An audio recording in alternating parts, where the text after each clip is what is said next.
కొత్తగా ప్రభుత్వం ఏర్పడిన తర్వాత మా ముఖ్యమంత్రి గౌరవనీయులు రేవంత్ రెడ్డి గారి ప్రభుత్వం వచ్చిన తర్వాత రైతులకు రుణమాఫీ చేయాలనే ఉద్దేశంతో 6 గ్యారెంటీల తర్వాత కంకణం కట్టుకొని ఇచ్చిన మాట ప్రకారం ఆగస్టు 15 వరకు మొత్తం 2 లక్షల లోపు ఉన్న రైతులందరికీ కూడా రుణమాఫీ చేస్తానని చెప్పేసి ఏదైతే చెప్పినరో దాన్ని అన్న మాట ప్రకారం మొత్తము మాట నిలబెట్టుకోవడం జరిగింది.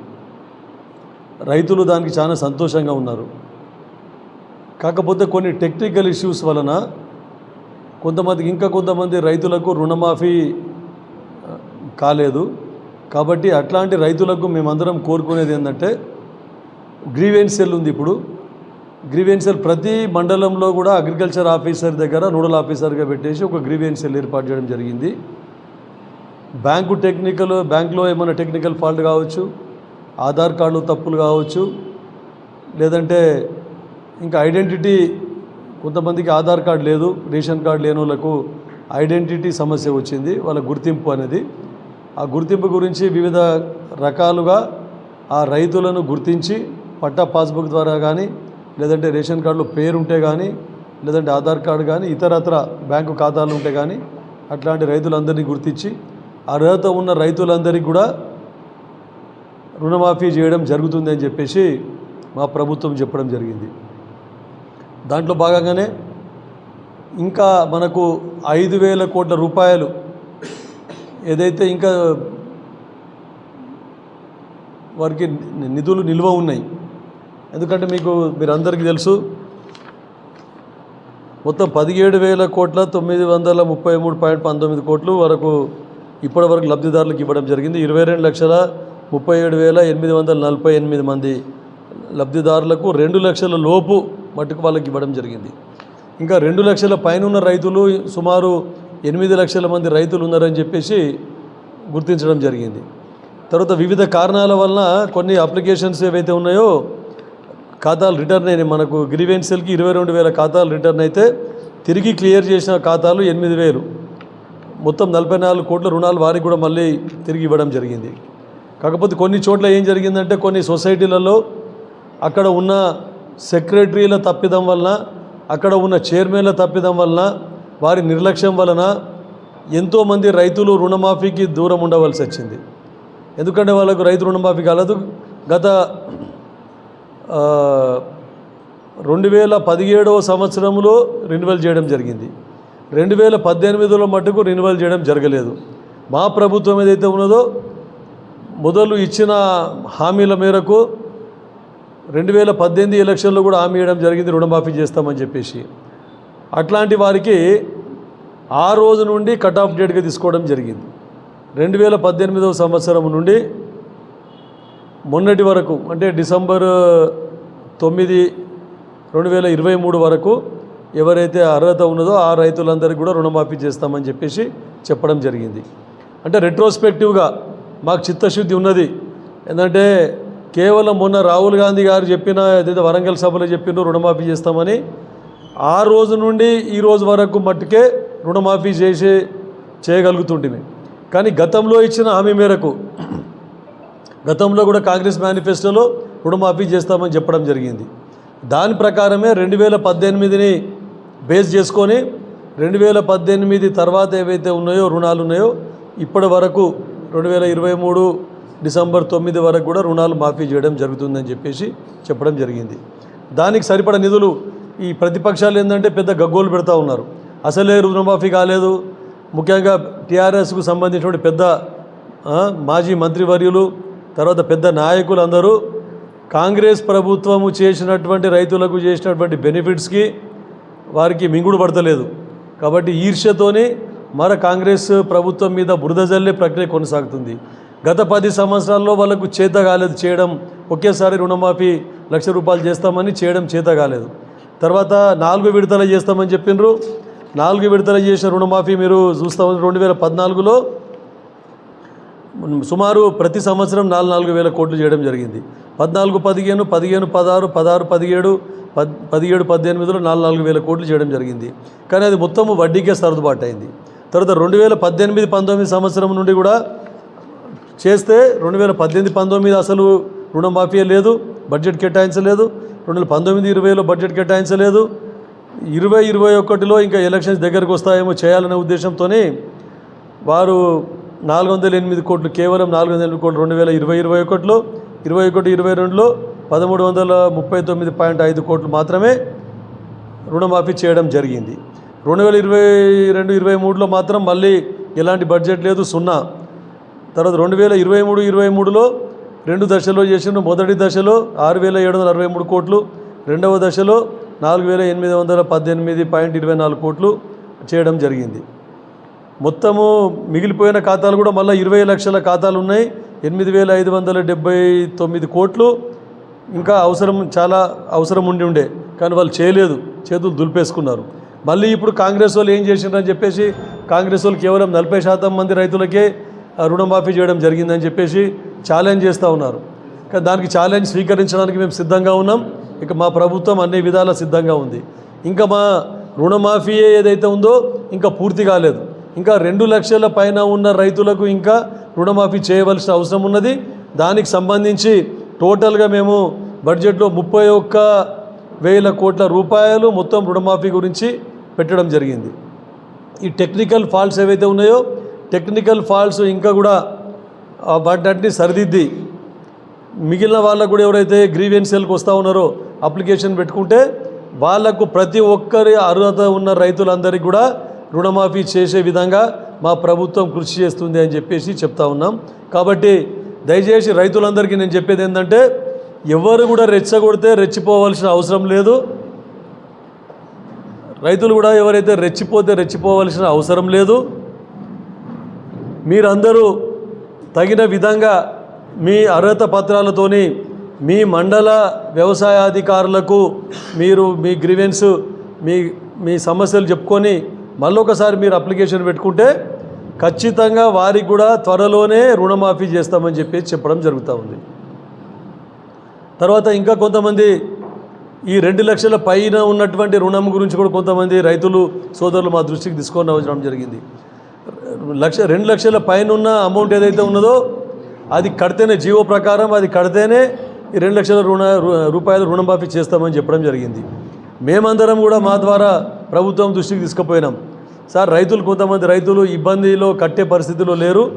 వాళ్ళ పైసలు 2 లక్షల పైచీలకు ఏవైతే ఉన్నాయో వాళ్ళకు పైన ఉన్నటువంటి రుణాన్ని ఆ 2 లక్షల రూపాయల నుంచి కట్ చేసుకొని మిగిలిన అమౌంట్ వాళ్ళకి రుణమాఫీ వర్తించే విధంగా కృషి చేయాలని చెప్పేసి చాలామంది శాసనసభ్యులం కూడా ప్రభుత్వం దృష్టికి తీసుకుపోవడం జరిగింది. దాని గురించి కూడా ప్రభుత్వం చిత్తశుద్ధితోనే ఆలోచించడం జరుగుతూ ఉందని చెప్పి చెప్తా ఉన్నాం. కాకపోతే వీళ్ళందరూ ఏం చేస్తూ ఉన్నారు, ఈ టీఆర్ఎస్ నాయకులు, బడా నాయకులు వారి చేతగంతనాన్ని కప్పిపుచ్చుకోవడానికి కాంగ్రెస్ ప్రభుత్వం మీద మరొకసారి బురద జల్లే విధంగా, రైతులను తప్పుదోవ పట్టించే విధంగా అబద్ధాలనే పదే ప్రశ్నలు చెప్తే అది నిజమని నమ్ముతారనే ఉద్దేశంతో ఈ విధంగా అక్కడ ఇక్కడ స్టేట్మెంట్లు ఇస్తూ ప్రజలను రెచ్చగొట్టే విధంగా, రైతులను రెచ్చగొట్టే విధంగా చేస్తూ ఉన్నారు. దాన్ని మేము ఖండిస్తూ ఉన్నాం. పత్రికా ముఖంగా, ఎలక్ట్రానిక్ మీడియా ముఖంగా ఖండిస్తూ ఉన్నామని చెప్తాం. మా ప్రభుత్వం రెడీ ఉంది, ఛాలెంజ్ చేస్తూ ఉన్నాం మనం. ఒకవేళ మీరు ఏ రైతులకైతే రాలేదు, అర్హత ఉన్న రైతులకనంటే ఖచ్చితంగా మేము వారికి ఇప్పించే విధంగా కృషి చేస్తాం. కాకపోతే కొన్ని నిజంగా కూడా రిన్యూవల్ చేయని ఉన్నాయి. సొసైటీలో ఇంతకుముందు చెప్పినట్టు అది వాళ్ళ తప్పిదం. అక్కడ ఉన్న చైర్మన్లు, అక్కడ ఉన్న సొసైటీ సెక్రటరీలు వాళ్ళ తప్పిదం వలన ఎంతోమంది రైతులకు నష్టం జరిగిందని చెప్పేసి చెప్తా ఉన్నాం. ముఖ్యమంత్రికే, మా ప్రభుత్వానికే ఇది క్రెడిట్ దక్కుతుంది. ఎందుకంటే మీరు 7.5 లక్షల కోట్ల రూపాయలు అప్పు చేసిపోయినారు. ఫస్ట్ ఆఫ్ ఆల్ మా సోనియా గాంధీ గారు, ప్రియతమ సోనియా గాంధీ గారు మాకు ప్రత్యేక తెలంగాణ రాష్ట్రం ఇచ్చినప్పుడు 17,000 కోట్ల నగదు మిగులు బడ్జెట్తో మాకు రాష్ట్రం అప్పచెప్పిపోతే మీరందరూ ఏం చేసినారు, మా ప్రభుత్వం వచ్చేసరికి 7.5 లక్షల కోట్ల రూపాయలు అప్పు చేసిపోయారు. దానికి మిత్తే 46,000 కోట్ల రూపాయలు ఇంట్రెస్ట్ కట్టడం జరిగింది. తర్వాత అయినా కూడా మేము ప్రజలకు ఇచ్చిన హామీలు ఏవైతే 6 గ్యారంటీ స్కీములు ఉన్నాయో దాంట్లో మ్యాక్సిమం 60%, 70% వరకు కూడా మేము కంప్లీట్గా హామీలు అమలు చేయడం జరిగింది. ప్రజలందరూ సంతోషంగా ఉన్నారు. మిగిలిన హామీలను కూడా మేము ఫుల్ఫిల్ చేసే విధంగా, హామీలను నెరవేర్చే విధంగా మా ప్రభుత్వం కృషి చేస్తూ ఉన్నది. ఇవన్నీ చేసుకుంటూ ప్రత్యేకంగా రైతులకు లాభం జరగాలి, రైతులందరూ గత ప్రభుత్వంలో జరిగినట్టు నష్టపోకూడదనే ఉద్దేశంతో ఇది ఈ రుణమాఫీని ప్రత్యేకంగా చేపట్టడం జరిగింది. రుణమాఫీ కూడా ఒకే విడతల 2 లక్షల రూపాయలు రుణాన్ని మాఫీ చేయడం జరిగింది. గత చరిత్ర తీసుకుంటే కూడా మన్మోహన్ సింగ్ గారి ప్రభుత్వం ఉన్నప్పుడు, మా కాంగ్రెస్ ప్రభుత్వం ఉన్నప్పుడు, కేంద్ర ప్రభుత్వంలో, రాష్ట్ర ప్రభుత్వంలో వైఎస్ రాజశేఖర రెడ్డి గారు ముఖ్యమంత్రి ఉన్నప్పుడు కూడా 70,000 కోట్ల రుణమాఫీని ఒకే విడతగా నిర్వహించడం జరిగింది. ఆ ఘనత కూడా మా కాంగ్రెస్ ప్రభుత్వానికి దక్కుతుందని చెప్తున్నాం. తర్వాత ఇన్ కంటిన్యూయేషన్ మీ పత్రికా సోదరులు చాలామంది నేను పత్రికల్లో చదవడం జరిగింది. ఈ ఏవైతే బ్యాంకర్స్ ఉన్నారో కరెక్ట్గా కొన్ని అవకతవకలు జరుగుతూ ఉన్నాయి. దళారుల వ్యవస్థను ప్రోత్సహిస్తూ ఉన్నారు, బ్యాంకర్సే ప్రోత్సహిస్తూ ఉన్నారు. ఈ బ్యాంకులలో దళారీ వ్యవస్థ గత ప్రభుత్వంలో ఉన్నప్పుడు చాలా ఎక్కువగా ఉండే.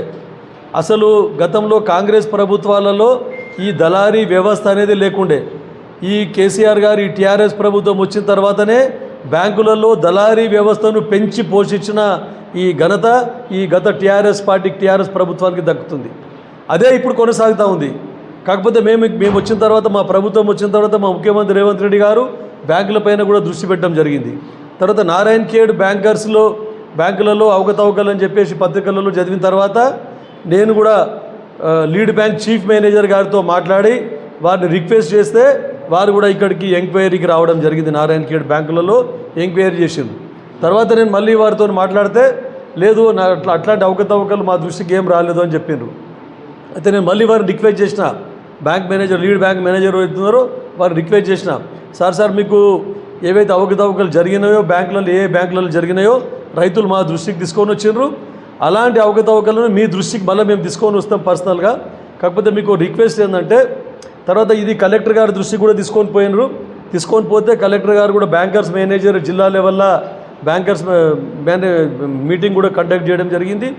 వారు కూడా ఇన్స్ట్రక్షన్స్ ఇచ్చిండ్రు, ఎలాంటి అవకతవకలకు తావు లేకుండా రైతులకు అందరికీ కూడా న్యాయం చేసే విధంగా కృషి చేయాలని చెప్పేసి గౌరవ కలెక్టర్ గారు కూడా మీటింగ్లో చెప్పడం జరిగింది. దాని తర్వాత నేను మరి స్పెసిఫిక్గా సంగారెడ్డి మీటింగ్ సరే ఒకసారి తమరందరూ కూడా బ్యాంకర్స్ మీటింగ్ ఇక్కడ నారాయణ ఖేడ్లో ఏర్పాటు చేయండి, నేను కూడా వస్తానని చెప్పేసి వారికి రిక్వెస్ట్ చేసిన. So lead bank chief manager గారు కూడా దానికి పాజిటివ్గా స్పందించి ఈ మెయిన్ బ్రాంచెస్ ఏవైతే ఉన్నాయో మెయిన్ బ్యాంక్స్, ఆ బ్యాంక్స్ కంట్రోలర్స్ను కూడా తీసుకొని వస్తానని చెప్పడం జరిగింది. రేపు 23వ తేదీ రోజైనా లేదంటే ఆ రోజు వీలు లేకుంటే 27వ తేదీ అయినా సరే నారాయణ ఖేడ్లో అన్ని బ్యాంకర్స్తోని తర్వాత బ్యాంక్స్ కంట్రోలర్స్తో తీసుకొని వచ్చి ఇక్కడ బ్యాంకర్స్ ద్వారా నారాయణ ఖేడ్ లోకల్లోనే బ్యాంకర్స్ మీటింగ్ కండక్ట్ చేస్తామని చెప్పడం జరిగింది. కాబట్టి రైతులందరికీ ఇంకోసారి నేను మనవి చేసుకునేది ఏంటంటే, ఎలాగైనా బ్యాంకులలో మీకేమన్నా బ్యాంకర్స్ ద్వారా ఇబ్బంది వస్తే, తర్వాత బ్యాంకులలో బ్రోకర్స్ ద్వారా ఏమైనా ఇబ్బంది అయ్యి, ఎందుకంటే ఫస్ట్ క్యూలో నిలబడ్డ రైతులకు న్యాయం జరుగుతలేదు, బ్రోకర్ ద్వారా వెళ్తే తొందరగా పని అవుతుందని చెప్పేసి ఇట్లాంటి మా దృష్టికి వచ్చినాయి. కాబట్టి రైతు సోదరులకు అందరికీ మేము కోరుకునేది ఒకటి ఏంటంటే, ఎలాంటి సమస్యలు బ్యాంకుల ద్వారా మీకు సమస్యలు ఉంటే అవన్నీ అంత లోపల రేపు 23వ తేదీ లోపల మాకు వచ్చి మా దృష్టికి తీసుకొని వస్తే అవన్నీ ఆ బ్యాంకర్స్ కంట్రోలర్స్ ముందర కూడా మేము పెట్టి ఆ సమస్యలను పరిష్కరించే విధంగా కృషి చేస్తామని చెప్పి చెప్తా ఉన్నాం. కట్టేసినప్పుడు రుణం ఉన్నట్లయితుంది. ఇప్పుడు సరే కట్టిన కరెక్టే, నువ్వు స్పెసిఫైడ్ డేట్ ఏదైతే ప్రభుత్వం ఇచ్చిందో ఆ ప్రభుత్వం లోపల లోన్స్ క్లియర్ అయితే వారికి లోన్ లేనట్టే కదా. మరి బ్యాంకర్స్ ఏదైతే లిస్ట్ పంపినరో వీళ్ళందరూ బకాయిలు ఉన్నాయని చెప్పేసి బ్యాంకర్స్ లిస్టు పంపినరు. ఆ లిస్టులో వాళ్ళ పేరుకు స్థానమే లేదు వాళ్ళకి. ఎందుకంటే డిసెంబర్ 9, 2023 లోపల రుణాలు వడ్డీతో సహా కట్టిన వాళ్ళందరికీ కూడా వాళ్ళకి వర్తించకపోవచ్చు. ఎందుకంటే వాళ్ళు పంపలేదు లిస్టులో, డిఫాల్టర్స్ లిస్టులో ఉండదు వాళ్ళ పేరు. జీరో అని వస్తే వాళ్ళకి లేదు కదా, రుణమాఫీ ఉండదు కదా, మరి వాళ్ళకి వర్తించదు. ఇదొకటే చాలామంది మా దృష్టికి ఏం తెచ్చిందంటే, సార్ ఇది మేము డబ్బులు ఇప్పుడు కట్టాలి, పైన 2 లక్షల పైన ఉన్న డబ్బులు కట్టడానికి మాకు ఇబ్బందిగా ఉంది, అవి కట్ చేసుకొని ఇవ్వండి అని అంటే, దీన్ని 2 లక్షల పైన ఉన్నటువంటి అమౌంట్ ఏదైతే ఉందో దాన్ని 2 లక్షల లోపల నుంచి వారికి మినహాయింపు ఇచ్చి మిగిలిన అమౌంట్ ఇవ్వాలని మేము ప్రభుత్వం దృష్టికి కూడా తీసుకొని పోయినాం. అది సాధ్యాసాధ్యాలను టెక్నికల్గా ఏమీ డిఫెక్ట్స్ లేకుండా ఎలాంటి ప్రాబ్లమ్స్ లేకపోతే ఖచ్చితంగా దాన్ని అమలు చేసే విధంగా ప్రభుత్వం ప్రయత్నిస్తుంది. అదే జీవో అట్లు ఇష్యూ చేసినారు. కానీ అందరము రైతుల శ్రేయస్సు గురించి మా ఎమ్మెల్యేలం అందరం కూడా మా ప్రభుత్వం దృష్టికి, ముఖ్యమంత్రి రేవంత్ రెడ్డి గారి దృష్టికి తీసుకొని పోయినాము. వారు కూడా సానుకూలంగా స్పందించారు. ఒకవేళ ఛాన్స్ ఎనీ ఛాన్స్ ఉంటే అట్లా చేయడానికి మేము ప్రయత్నిస్తామని చెప్పేసి, ఎందుకంటే టెక్నికల్గా లీగల్గా అన్ని కోణాల నుంచి ఆలోచించవలసి వస్తుంది. కాకపోతే ఇప్పుడు ఏవైతే అర్హులు ఉన్నారో ఏ టెక్నికల్ ఇష్యూ ఉన్నా కూడా అర్హత ఉన్న రైతులకు ఇంకా టైం లిమిట్ అని ఏం లేదు. ఎంత తొందరగా అయితే అంత తొందరగా మీరందరూ గ్రీవెన్సీలకు వచ్చిన అప్లికేషన్లన్నీ పరిశీలించి వారందరికీ కూడా మేము రుణమాఫీ చేసే, మా ప్రభుత్వం రుణమాఫీ చేసే ప్రయత్నం చేస్తుందని చెప్పి చెప్తాము.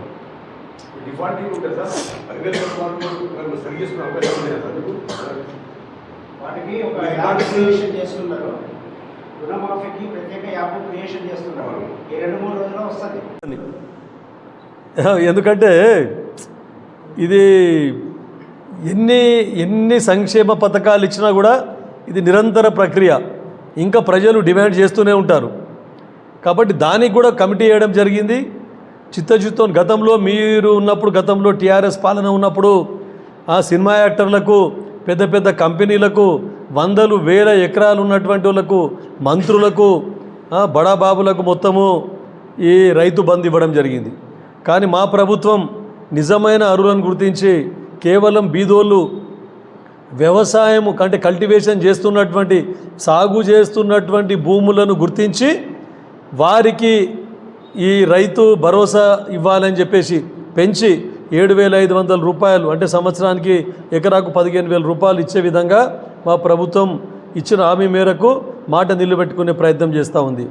కాకపోతే ఐడెంటిఫికేషన్కి మనకి ఎంత రైతులు ఉన్నారు, 5 ఎకరాలక 10 ఎకరాలక, 10 ఎకరాలు ఒకవేళ టేకప్ చేస్తే 90% రైతులు 10 ఎకరాల లోపల రైతులు అందరూ కవర్ అవుతారు. మిగిలిన 10% ఏదైతే ఉన్నదో భూమి పెద్ద రైతులు, కంపెనీలు, వారి వ్యాపారుల చేతిలో ఉంది. కాబట్టి దాన్ని మినహాయించి నిజమైన రైతులు ఎవరైతే వ్యవసాయం సాగు చేసుకుంటూ ఉన్నారో వారి